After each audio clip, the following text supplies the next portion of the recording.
Welcome to Lesson 2 of Module 7, Infectious Disease.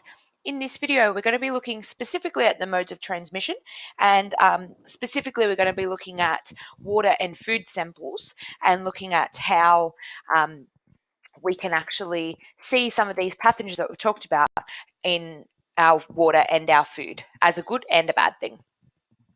So we talk about microbes in food. Some of the most common ones that we'll know about are our lactobacillus here, and its production of lactic acid is helpful in cheese and yogurt.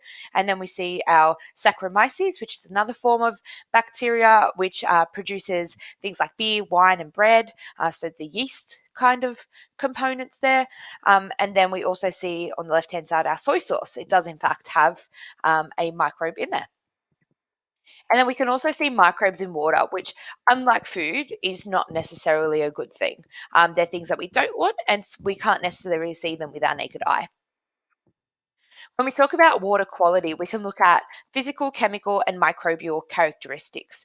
So looking physically, we can look at its pH, we can look at its temperature, color, taste, chemicals inside. So we can see inorganic chemicals that might be some dissolved salts or organic compounds, might be some free chlorine floating around in there.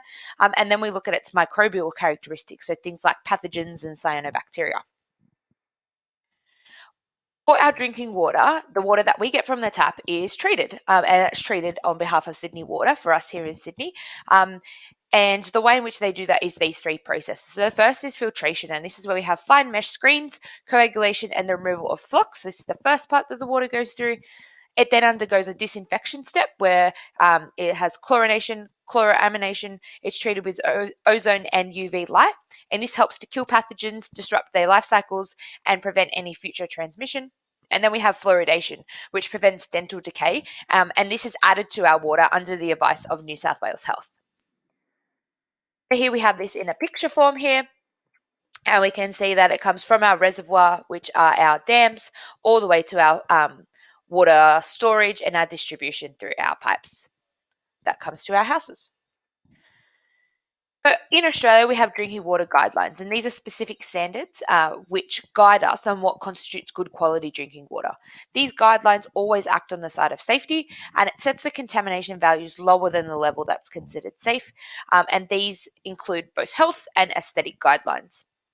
Health guidelines ensure that there's no risk to our health from any people that are drinking the water, and then our aesthetic guidelines make sure that it looks, smells, and tastes good.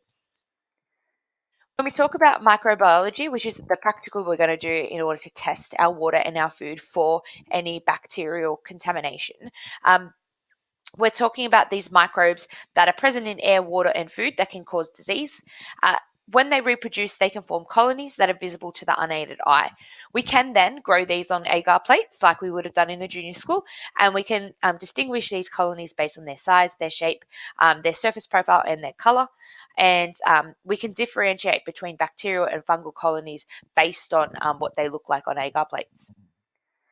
So here we have examples of colonial forms of growth and the margins of bacterial colonies, and this is how, and then down the bottom here we have the elevation characteristics, and this is how we can describe different pathogens that may be growing on our agar plates and differentiate the different types of bacteria or fungi that might be growing on there. When we're completing the practical, we are going to use some of these terms. So a puriculture is a population of cells or multicellular organisms that grow in the absence of other species or types.